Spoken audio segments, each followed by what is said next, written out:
Hello, chers téléspectateurs, vous êtes dans votre émission Deux valent mieux qu'un, animée par votre humble serviteur, le pasteur David Mapaboli.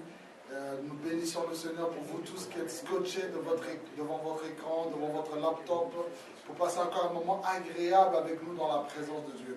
Premièrement, je voudrais d'abord présenter toutes nos excuses pour ce léger petit retard que nous avons eu pour le début de notre émission. Veuillez vraiment ne pas nous tenir rigueur et par la grâce de Dieu, nous allons respecter votre disponibilité en finissant ce programme à temps.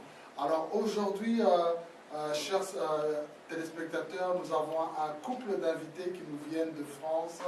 Ils sont pasteurs de l'église La Restauration dans la ville d'Amiens. Récemment, je suis parti là-bas avec mon épouse. On a vraiment passé de bons moments dans l'œuvre du Seigneur et de bons moments dans la communion fraternelle.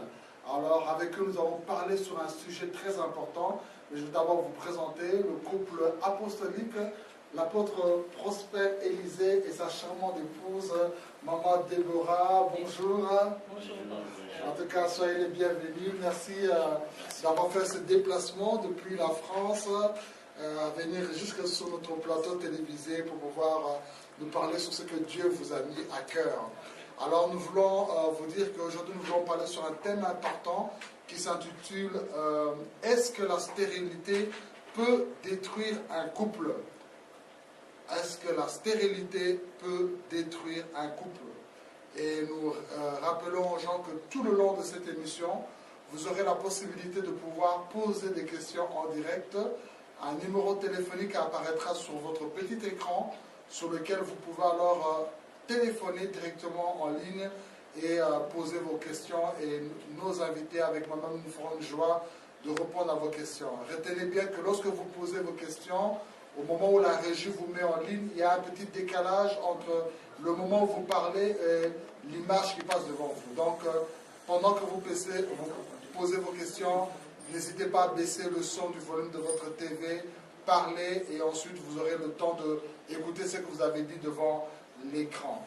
Mais avant que nous puissions débuter sur ce sujet, nous voulons faire une petite prière pour recommander notre émission d'aujourd'hui entre les mains de Dieu. Nous vous invitons à vous joindre avec nous dans la prière au nom de Jésus. Seigneur, nous voulons te dire merci pour ce privilège que tu nous accordes sur l'émission Deux valent mieux qu'un, de recevoir ce couple oint, ce couple béni, ce couple qui expérimente des grandes choses dans leur foyer avec toi, à pouvoir parler à ce public nombreux qui nous suit de partout, Seigneur.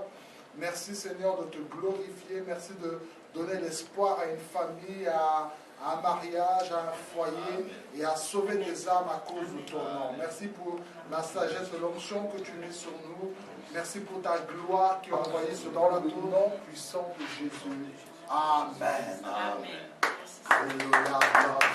Alors, pour vous qui venez de nous rejoindre, nous sommes avec le couple pastoral, apôtre Élisée et maman Déborah, qui vont nous parler sous le thème « Est-ce que la stérilité peut détruire un couple ?» Vraiment, n'hésitez pas à prendre le téléphone. Vous connaissez des personnes qui passent par des périodes concernant ce sujet. Téléphonez-les, encouragez-les à suivre cette émission à cet instant. Si vous avez même un réseau Facebook, postez sur votre mur cette émission, faites-le partager, qu'un grand nombre puisse suivre cette émission. Alors, je me tourne vers vous, apôtre Élisée et maman Déborah. Vous savez que ce thème, déjà, en entrant dans le studio, j'ai essayé un peu d'aller sur mon réseau Facebook, et j'ai vu qu'il y a eu une grande diffusion de commentaires. Les gens ont beaucoup parlé. On va essayer avant la fin de la réunion de lire aussi les commentaires des gens. Mais pourquoi avoir choisi de parler sur ce thème pour notre émission de 2015 sur « Est-ce que la stérilité peut détruire un couple ?» alors qu'il y a plusieurs d'autres thèmes qu'on aurait pu parler, soit de l'argent, soit de la belle famille, soit de comment éduquer les enfants, soit les loisirs, tu sais. Pourquoi avoir choisi de parler sur ce sujet-là? Premièrement, je vous remercie d'abord pour la parole et pour la question. Amen. Et puis, béni soit toute personne qui est devant sa poste télévisée pour nous suivre. Amen. En direct. En tout cas, c'est une grande bénédiction, non seulement pour les personnes qui nous suivent, non seulement pour vous, les présentateurs de cette émission, mais c'est pour nous aussi. Parce que nous aussi, en étant les peuples de Dieu, nous avons besoin aussi des soutiens de la part de Dieu à travers sa parole. Amen. Et puis, c'est vrai que nous sommes là pour présenter cette émission, en fait, pour participer à cette émission, au moins de ces thèmes. Mais le problème, je crois que le Saint-Esprit, c'est lui qui a inspiré réellement cette pensée. Parce que ni le Saint-Esprit, je ne vois pas comment on pouvait arriver à parler sur ce thème-là. Donc, c'est le Saint-Esprit qui a voulu, parce que c'est lui qui sait bien qu'est-ce qui se passe et qu'est-ce qu'il peut faire. Et à partir de lui, comme il nous a inspiré cette pensée, et c'est voilà, nous sommes là pour partager cette pensée. Non, je crois que c'est quelque chose que vous avez décidé en commun de pouvoir parler de cela.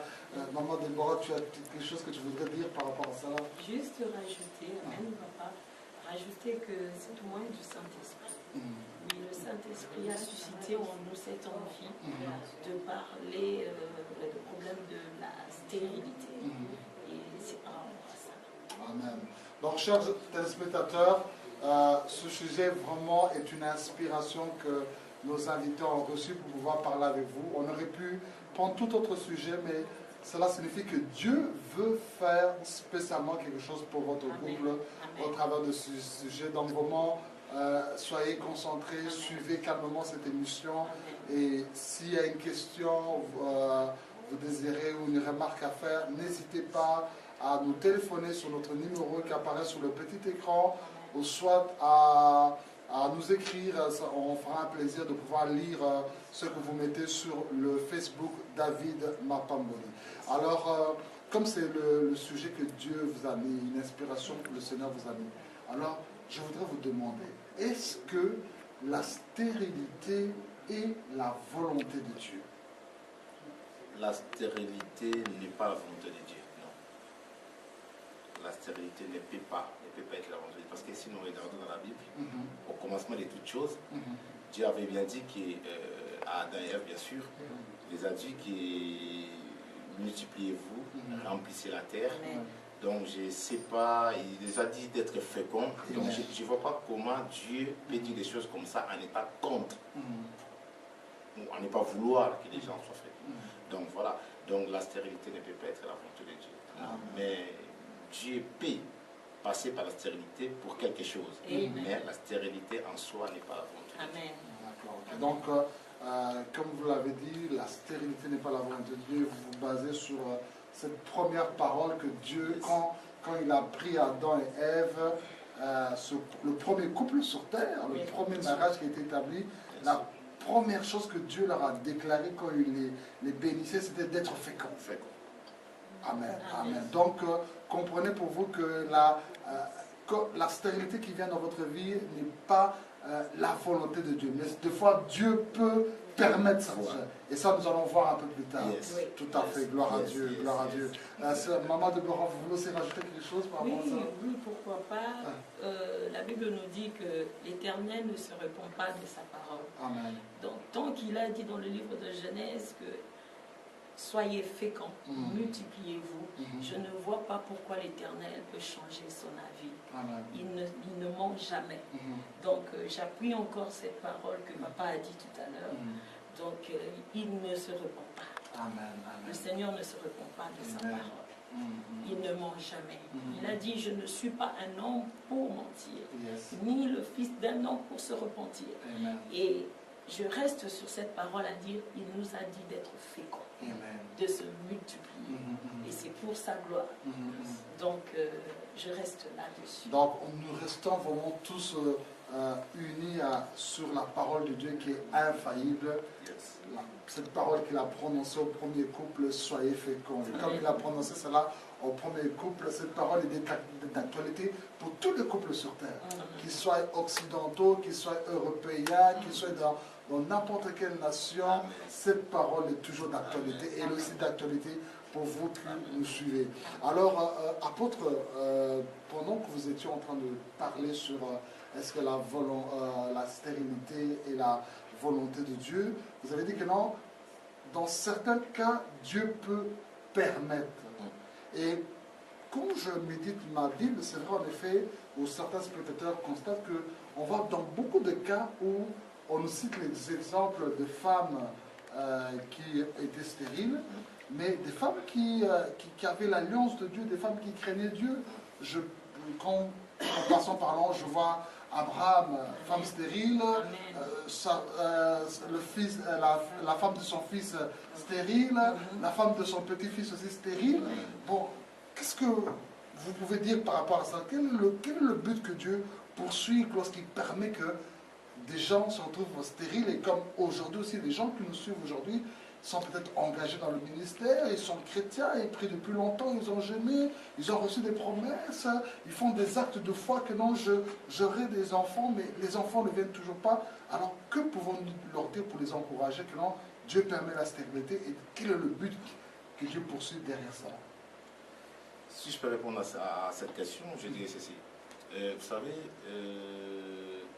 Dieu, c'est un Dieu glorieux, c'est un Dieu de gloire. Il y a des situations, parce que si vous regardez la famille que vous venez de me citer dans la Bible, la famille d'Abraham, son fils Isaac, son petit-fils Jacob, ainsi de suite, c'est une famille qui avait reçu des grosses promesses de la part de Dieu. Amen. Alors, Dieu était dans cette famille et avec cette famille. Mais les problèmes, c'est quoi que ça paraîtrait comme si cette famille avait un problème, la stérilité. Ce n'était pas un problème, ce n'était pas un malheur, en fait. Parce qu'à la fois, nous croyons que être stérile momentanément, parce que moi je dis momentanément, parce que ça ne peut pas être une stérilité éternelle. En tout cas, je dis, c'est compliqué avec Dieu qu'une personne qui vit dans la vie de Christ, même en dehors de la vie de Christ, parce que Dieu fait que les gens remplissent la terre, se multiplient. Donc voilà, c'est au moins de la fécondité. Les gens peuvent arriver à se multiplier puis à remplir la terre. Alors, le problème c'est quoi? Que c'était un moment, Dieu voulait justement avoir la gloire. Parce que vous savez, il y a d'autres personnes qui reçoivent des choses si facilement. Et puis en recevant quelque chose si facilement, vous n'allez pas trop bien comprendre l'importance de la chose. Mais quand vous recevez quelque chose avec, entre guillemets, des difficultés, vous serez sérieux ou sérieuse vis-à-vis de la chose. Et vous allez glorifier la personne qui vous l'a donné dans la difficulté. Donc, Dieu, quelque part, a besoin de la gloire. Et si donner à tout le monde si facilement, à la fois les gens ne comprendront pas trop bien vraiment l'importance d'avoir des enfants sur quelque part. Mais Dieu laisse d'autres personnes comme ça. À un moment donné, il va intervenir. Et puis en ce moment, la personne glorifiera Dieu. Et puis Dieu sera glorifié réellement. Amen, amen, amen. Donc, lorsque le Seigneur permet que la stérilité puisse être dans le couple, il y a toujours quelque chose qu'il prévoit, une gloire qui veut manifester, une mission quelconque, tout ça. Et Maman Déborah, toi en tant que femme, parce que souvent, bon, c'est vrai que les hommes sont affectés, mais je sais que les femmes, toute femme désire un jour porter un enfant dans son ventre. Qu'est-ce que tu peux dire à toutes ces femmes qui sont nées de nouveau, qui servent le Seigneur, mais Dieu a permis qu'elles soient stériles pour l'instant. Et peut-être certains d'autres, c'est depuis plusieurs années comme cela ainsi. Ce que je peux leur dire, d'abord, c'est garder la foi en Jésus-Christ. Amen. De garder la foi, vraiment avoir une foi audacieuse. La foi qui déplace les montagnes, de dire que je ne baisserai pas mes bras. Je n'abandonnerai pas Jésus-Christ. Je leur demande même d'avoir la foi plus que Anne. Je peux donner même un exemple. Voyons l'histoire de Zacharie et Élisabeth. Voyons leur âge. Dans le livre de Luc, voyons leur âge. Ils ne s'attendaient pas. Ils ne s'attendaient pas à avoir un enfant à cet âge-là. Mais quand l'ange de l'Éternel les a visités, Élisabeth a conçu. À cet âge-là. Je sais qu'en ce moment, une femme peut-être me suit. Un homme peut-être aussi. Je veux juste leur dire, papa, maman, prends courage. Lève-toi avec Jésus-Christ. Place Jésus-Christ devant toi. Dis, je ne t'abandonnerai pas, Seigneur. Toi-même, tu m'as dit que tu ne m'abandonneras pas, tu ne me délaisseras pas. Moi aussi, je ne veux pas t'abandonner. Je vais demander aux femmes. Je sais que en ce moment-là, il y a tellement de critiques. Je veux juste dire, comme le livre de Joël 3,10 dit, que les faibles disent qu'ils sont forts. Maman, papa, soyez forts. Le combat avec Jésus-Christ, il n'y a pas de combat parce que nous sommes déjà plus que vainqueurs. Donc on attend juste que le Seigneur, que la gloire revienne à lui. Quand tu vas toucher ce bébé, ce Isaac-là, hein, comme nous on a eu victoire. Donc moi, je crois à ta place et je te transmets cette foi-là. Oui, je te transmets la foi audacieuse de dire que Jésus, je sais que tu prépares quelque chose de bon pour moi et je persévère avec toi. C'est qu'il y a une atmosphère, je crois qu'il y a une atmosphère de conception des miracles dans ce plateau. Et si vous êtes sensible à l'esprit, vous qui nous suivez, il y a une atmosphère de conception qui est en train d'être créée. Et la foi, tenez votre mari dans la main et croyez qu'en suivant cette émission, Dieu va accomplir un miracle. Et vous savez, ce qui me touche, c'est que toutes ces personnes que vous avez citées, Elisabeth, Anne, lorsqu'ils ont eu des enfants, ce n'étaient pas des enfants comme tous les autres enfants. Comme on dit souvent en lingala, c'est-à-dire que il n'y a jamais de retard. D'autres personnes peuvent se mettre à avoir des enfants, mais des enfants peut-être qui n'ont pas d'impact. Mais quand comme toi, les enfants ton tour... Comme les enfants sans impact. Voilà, mais lorsque maintenant Anne s'est mis à mettre au monde, le premier fils seulement Samuel a bougé la Bible. On a aussi l'exemple encore de Rachel et Léa, où Léa avait, elle partait vraiment avec beaucoup d'enfants, mais lorsque seulement Rachel a mis Joseph, Joseph a tout changé.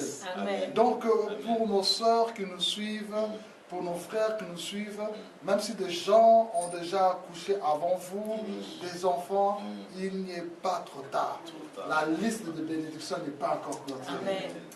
Vraiment, les provisions sont illimitées. Dieu est capable encore de visiter. Et j'ai aimé ce que tu as donné l'exemple de Zacharie et d'Elisabeth à un âge très avancé. Même à un âge très avancé, Dieu est capable de faire quelque chose pour vous. Alléluia, gloire à Dieu. Nous vous encourageons à participer à cette émission, chers téléspectateurs.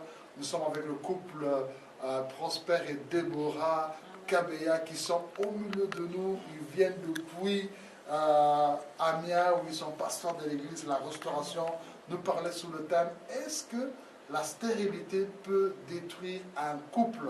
Sentez-vous libre, si vous avez des questions ou vous voulez intervenir, à téléphoner. Et un numéro apparaît sur le petit écran sur lequel vous pouvez appeler directement sur le plateau télévisé et nous répondrons à votre question dans le nom de Jésus. Amen.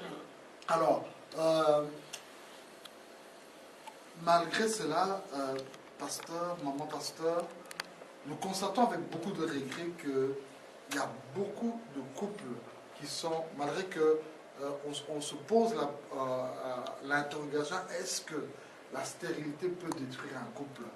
Certains diront avec foi, oui, effectivement, la stérilité ne peut pas détruire un couple. Mais nous remarquons tout autour de nous, dans nos familles, dans nos belles familles, même dans ce que nous regardons à la télévision, que beaucoup de couples ont été détruits à cause de la stérilité. Donc nous constatons qu'il y a avec beaucoup de regret, que beaucoup de couples sont détruits à cause de la stérilité. Alors, qu'est-ce que nous pouvons faire pour remédier à cela? Pour les gens, il y a des couples qui nous suivent aujourd'hui, ils sont stériles et ils sont peut-être à 2 doigts près à se séparer. Qu'est-ce qu'on peut faire pour qu'ils puissent remédier à cela? Franchement, au nom de Jésus-Christ, je dirais ceci. Vous savez, la lecture de la Bible, c'est une bonne chose. Déjà, il faut aimer à lire la Bible. Amen. Il faut que ce soit une passion à lire la Bible.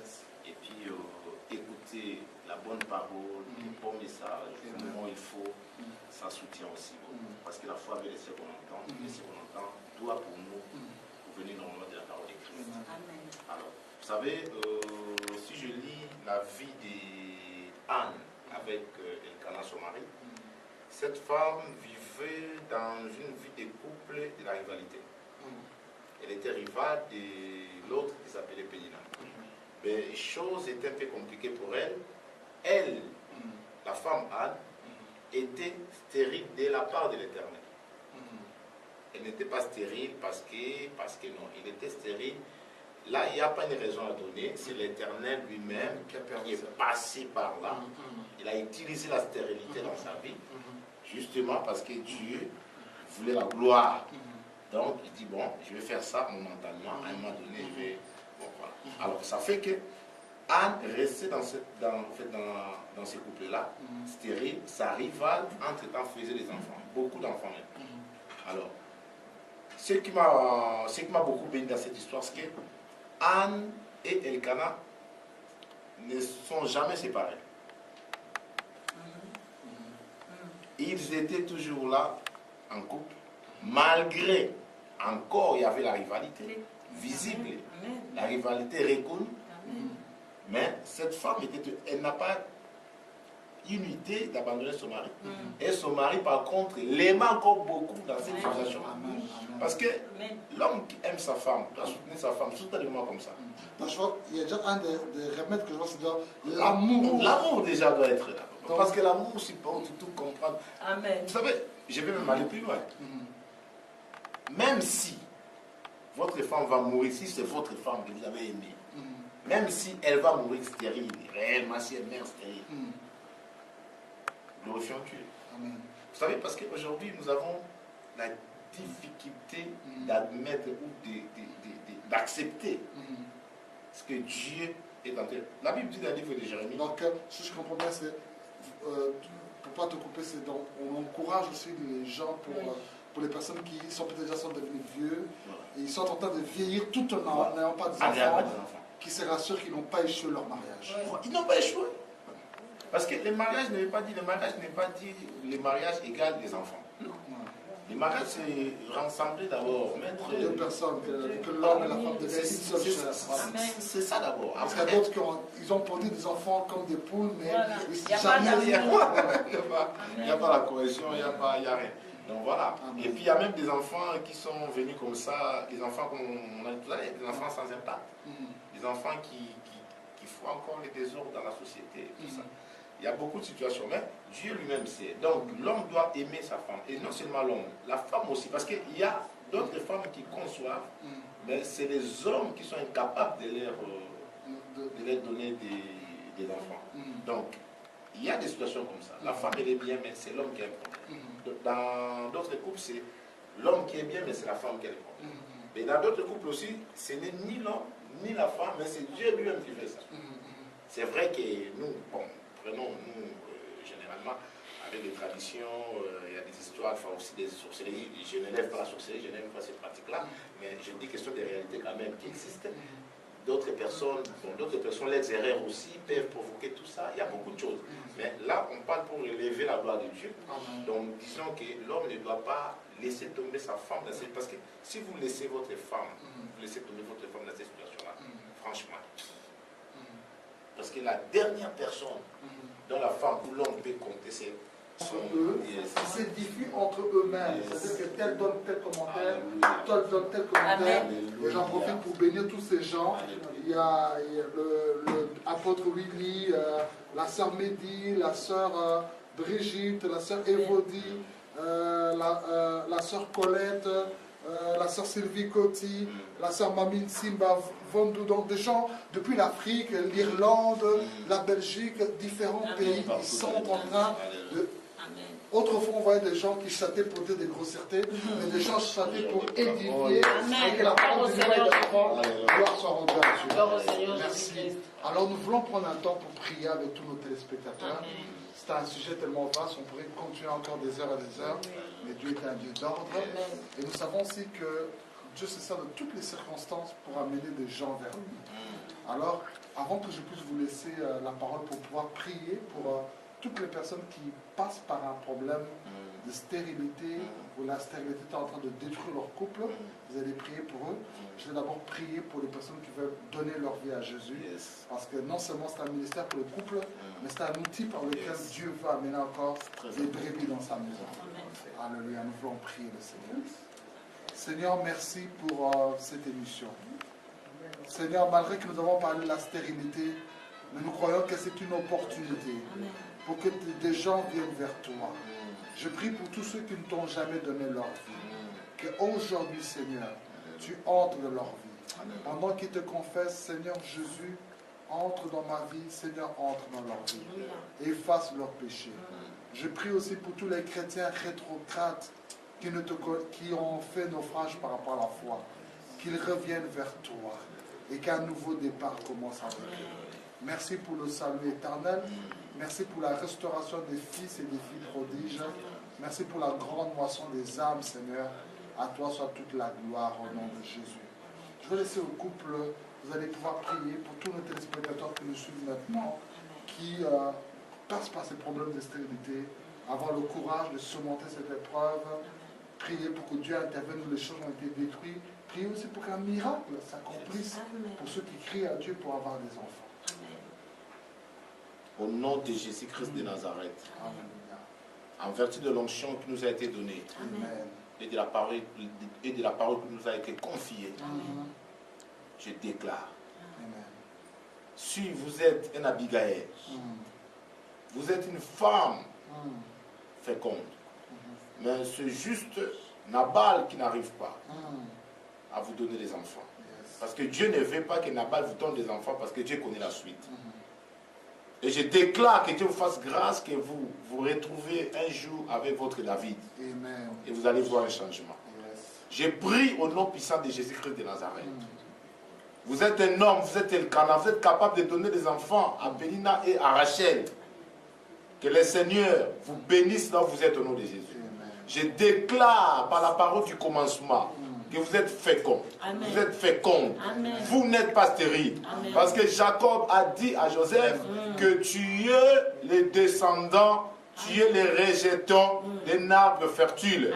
Cet arbre a des racines qui touchent aux eaux. Je déclare au nom de Jésus, le Dieu qui vous a créé, qui vous a envoyé sur la terre, c'est lui qui est l'eau fertile. C'est lui qui est l'arbre fertile. C'est par lui que vous êtes sur la terre. Et ce Dieu-là, c'est un Dieu fertile. Vous aussi, vous êtes fertile. Je déclare, je me lève contre toute puissance démoniaque, satanique, sorcellaire, qui met des cacophonies dans cette histoire-là, dans votre couple, pour que vous n'ayez pas des enfants. Au nom de Jésus-Christ de Nazareth, je libère votre fécondité. Je libère cela. Au nom de Jésus-Christ de Nazareth. C'est ce que nous avons prié. Amen. Amen. Alléluia. Amen. Gloire à Dieu. Alléluia. Merci Seigneur. Amen. En tout cas, nous vous encourageons. Vous n'avez pas d'église, allez dans l'église la plus proche dans le pays où vous vous trouvez. Dieu a placé l'église, Dieu a placé un pasteur qui peut s'occuper de vous. Si vous nous suivez à partir de la France et vous habitez à Amiens, n'hésitez pas à trouver l'apôtre Prosper et son épouse Maman Déborah. Ils prendront soin de vous et vous aideront à marcher dans la foi. Vous avez des besoins de conseils pour votre couple, n'hésitez pas à m'appeler sur mon numéro qui apparaît sur l'écran, le 0488 36 92 61, ou soit via le Facebook David Mapamboli. Je répète, 0488 36 92 61. Si vous appelez en dehors de la Belgique, vous faites le préfixe 0032 488 36 92 61. Ou soit écrivez-moi via le Facebook David Mapamboli. Nous ferons une joie de pouvoir vous aider. Et si Dieu vous met aussi à cœur de soutenir ce travail spirituellement et financièrement, n'hésitez pas à prendre contact avec nous. Votre soutien aidera à bénir beaucoup de familles et de foyers. Apôtre Élisée, merci encore beaucoup. Maman Déborah, merci encore beaucoup. Merci pour avoir accepté de partager avec nous cette tranche d'heure et d'avoir béni vraiment beaucoup de téléspectateurs qui nous suivent depuis les Antilles, l'Amérique, l'Afrique, l'Asie. Fantastique, gloire à Dieu. Ma femme aussi est dans les coulisses. Elle salue tous les spectateurs. Aujourd'hui, vous pouvez pas voir sur l'écran, mais derrière les coulisses, elle est là. Elle vous salue, elle vous transmet des grands bisous. Alors, nous nous retrouvons encore sur cette chaîne TV L'Enfant Jésus pour votre émission de Valmueka le vendredi prochain à la même heure. Merci encore beaucoup. Amen. Que Dieu vous bénisse. Bye bye.